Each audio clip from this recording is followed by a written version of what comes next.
என் ஆனந்த் என்னும் நான்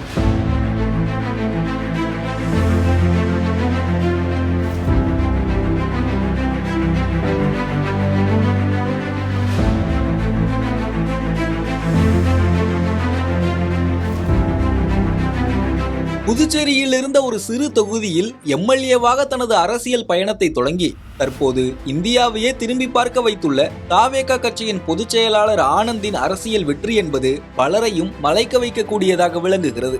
கடந்த 2005ஆம் ஆண்டு புதுச்சேரி காங்கிரசின் முக்கிய முகமாக திகழ்ந்த பி. கண்ணன் அக்கட்சியிலிருந்து விலகி புதுச்சேரி முன்னேற்ற காங்கிரஸ் என்ற அரசியல் கட்சியை தொடங்கினார்.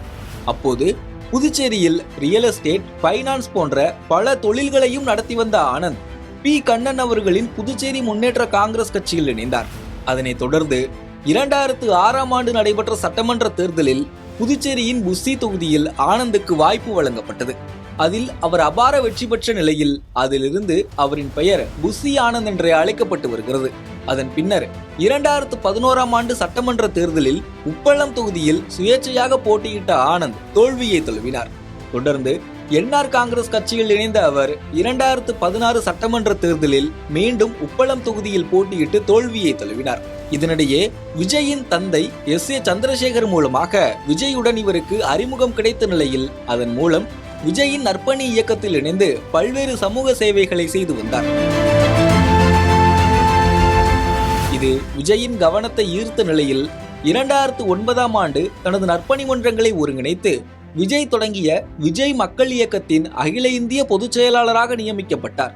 அப்போதிலிருந்து விஜயின் நிழல் என்று சொல்லும் வகையில் அவருக்கு நெருக்கமானவராக உருவாக்கியுள்ளார்.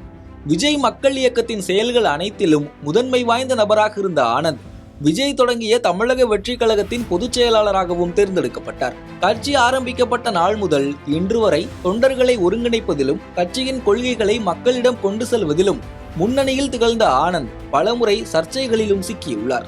ஒரு கட்டத்தில் விஜயின் தந்தை எஸ். சந்திரசேகர் புஸ்ஸி ஆனந்த் தனது மகனை சுற்றி ஒரு தடுப்பு சுவரை போல இருக்கிறார் என்றும் விஜயை பார்க்க விடாமல் என்னை தடுத்தார் என்றும் ஊடகங்களில் பகிரங்கமாக விமர்சித்தது பெரும் விவாதமாக மாறியது. இப்படி தாவேகாவை அடிமட்டத்திலிருந்து உருவாக்கிய ஆனந்த் சென்னையில் உள்ள தியாகராய நகர் தொகுதியில் போட்டியிட்டு திமுக, அதிமுக கட்சிகளை வீழ்த்தி சட்டமன்ற உறுப்பினராக தேர்ந்தெடுக்கப்பட்டார். அதனைத் தொடர்ந்து தற்போது தமிழ்நாட்டின் அமைச்சராகவும் அவர் பதவியேற்று உள்ளது இந்திய அளவில் கவனிக்கத்தக்கதாக உருவாக்கியுள்ளது. என் ஆனந்த் என்னும் நான் சட்டப்படி அமைக்கப்பெற்ற இந்திய அரசின் பால் உண்மையான நம்பிக்கையும் மாறாக பற்றும் கொண்டிருப்பேன்.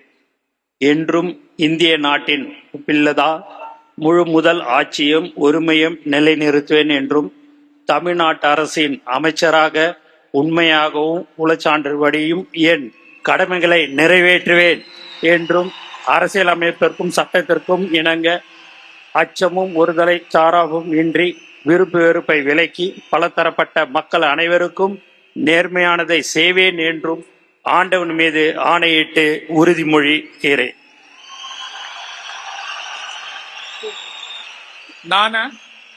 என் ஆனந்த் என்னும் நான் தமிழ்நாட்டு அரசின் அமைச்சர் என்ற முறையில் எனது கவனத்துக்குள்வதும் தெரியவதுமான எந்த பொருளையும் அமைச்சரின் கடமைகளை உரியவாறு நிறைவேற்ற தேவையான அளவுக்கன்றி ஒருவரிடமோ பலரிடமோ நேர்முகமாகவோ மறைமுகமாகவோ அறிவிக்கவோ வெளிப்படுத்தவே மாட்டேன் என்று ஆண்டவன் மீது ஆணையிட்டு உறுதிமொழிகிறேன்.